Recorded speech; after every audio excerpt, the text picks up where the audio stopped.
अरे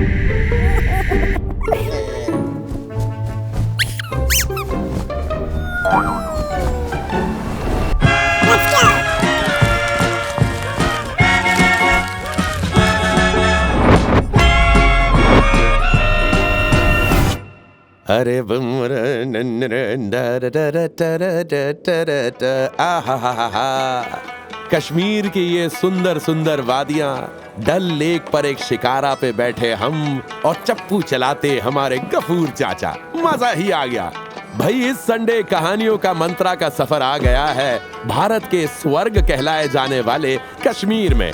और कश्मीर के सिर्फ सेब नहीं, यहाँ की लोक कथाएं भी बहुत मशहूर हैं। और उन्हीं में से एक लोक कथा आज आपके लिए, शबरंग की कहानी। बहुत पुरानी बात है, कश्मीर के ठंडे पहाड़ों के बीच एक राजा राज करता था। नाम था शमशेर। जैसा नाम वैसी ही पर्सनालिटी, एकदम शान से भरा हुआ शेर दिल आदमी। और अपनी प्रजा के बीच पॉपुलर तो इतना कि अगर इलेक्शंस होते ना तो बिना कैंपेनिंग के जीत जाता लड़का।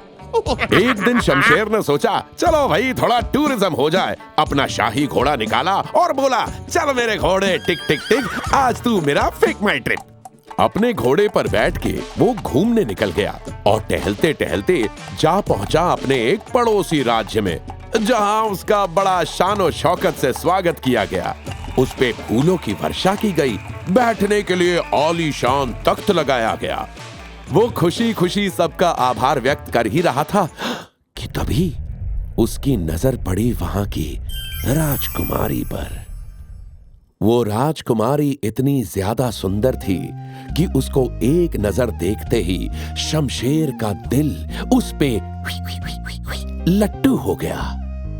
वो दीवानों की तरह गिरता पड़ता राजकुमारी के पास जा पहुंचा और उससे बोला, हाँ, क्या आप मेरे राज्य की रानी बनेंगी? हाँ जरूर। मैं हमेशा से ही चाहती थी कि मेरी शादी तुम्हारे जैसे इंसान से हो, ताकि एक दिन मेरा बेटा तुम्हारी बेटी से शादी करने के लायक बन सके।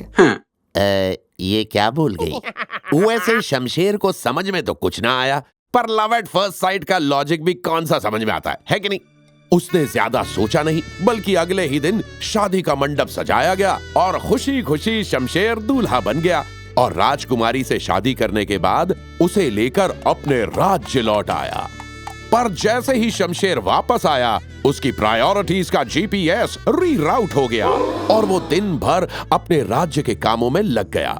राजकुमारी का उसे कोई ध्यान ही नहीं था, ना मुलाकात, ना बातचीत, ना कोई फिक्र। वैसे आजकल के डेटिंग एप्स का भी कुछ ऐसा ही हाल हो गया है, स्वाइप राइट, थोड़ा वाइब, फिर घोस्टिंग और आउट ऑफ साइट।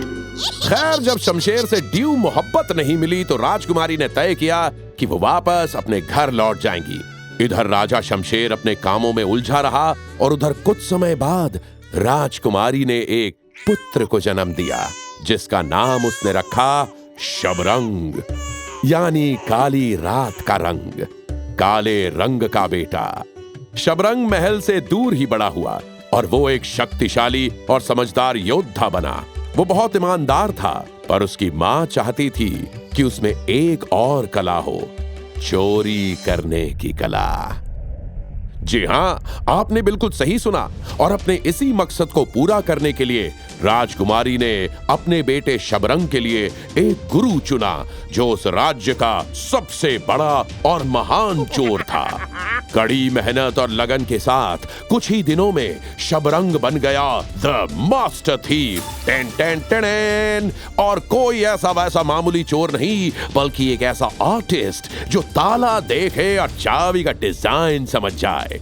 एक दिन राजकुमारी ने उसे अपने पास बुलाया और कहा, बेटा, अब वक्त आ गया है, राजा के महल में नौकरी ढूंढ और वहां चोरियां करनी शुरू कर दे।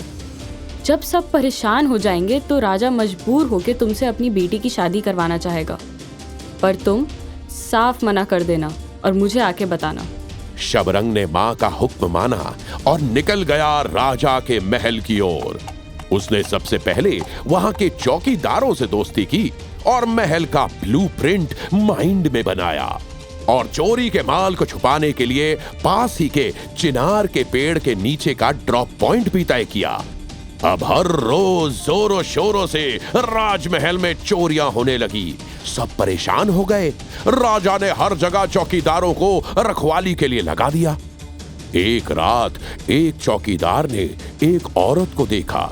वो एक कोने में बैठी आटा पीस रही थी, पर किसको पता था कि वो औरत कोई और नहीं बल्कि शबरंग था, जो रात में सिपाहियों की पोशाक में रहता और सुबह बिंदी, लहंगा और मासूम चेहरा बना के औरत का भेष बना लेता। राजा शमशेर अब बहुत परेशान हो गया और एक दिन उसने अपने सभी मंत्रियों को बुलाया और कहा, पूरे राज्य में मुनादी करवा दो कि जो भी चोर है अगर सामने आके आत्मसमर्पण करेगा तो मैं अपनी बेटी की शादी उससे करवा दूंगा, मगर मेरी शर्त है वो कभी दोबारा चोरी नहीं करेगा। अगले दिन मुनादी करवाई गई। जगह जगह ऐलान होने लगे।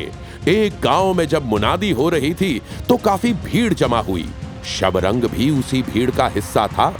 जब उसने राजा की बेटी से शादी की खबर सुनी तो ये सुन के वो भीड़ से आगे आया और सबके सामने बोला, मैं ही हूं वो चोर जिसने सबकी नाक में दम कर रखा है।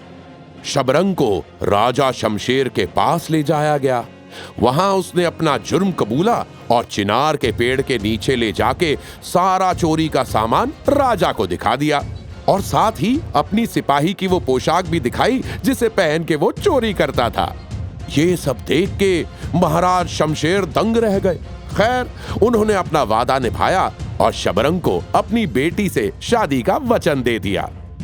लेकिन तभी शबरंग को मां से किया हुआ वादा याद आया और उसने राजा से कहा, इस शादी के लिए पहले मुझे मेरी मां से पूछना पड़ेगा। बिना उनकी रजामंदी के मैं ये शादी नहीं कर सकता। राजा ने उसकी बात मान ली और उसको अपनी मां को लाने के लिए भेज दिया। अगली सुबह शबरंग अपनी मां के साथ महल वापस आया। शमशेर ने जैसे ही राजकुमारी को देखा तो वो एकदम ठिठक सा गया। उससे पहले कि वो कुछ बोलता, राजकुमारी ने कहा, ये शादी नहीं हो सकती क्योंकि शबरंग तुम्हारा ही बेटा है। और तुम्हें याद है मैंने पहले ही कहा था मैं तुमसे शादी करूंगी ताकि एक दिन मेरा बेटा तुम्हारी बेटी से शादी करने के लायक बन सके। वो तुम्हारी बेटी से शादी करने के लायक तो है, मगर वो उससे शादी नहीं कर सकता क्योंकि वो उसी का भाई है। शमशेर तो बस सन्न सा रह गया। उसको अपनी गलती का एहसास हुआ। उसने राजकुमारी से माफी मांगी और राजकुमारी को दोबारा अपनी रानी बना लिया। और इस तरह शबरंग एक चोर, एक वीर, एक राजकुमार बन गया शेरगढ़ी का वारिस। तो दोस्तों, इस कहानी से हमें यह सीख मिलती है कि कभी कभी जिंदगी के रास्ते टेढ़े हो सकते हैं, लेकिन अगर इरादे सच्चे हों और दिल में ईमानदारी हो तो हर छल कपट का सामना सच्चाई से किया जा सकता है। रिश्तों की असली पहचान समय के साथ होती है और सच्चा प्यार चाहे देर से ही सही लेकिन मंजिल तक पहुंच ही जाता है। भले ही शबरंग चोर था पर उसका दिल साफ था और वही उसकी असली जीत हुई। तो कैसी लगी आपको हमारी आज की कश्मीर की ये लोक कथा? ऐसे ही और मजेदार कहानियां सुनने के लिए सुनते रहिए कहानियों का मंत्रा।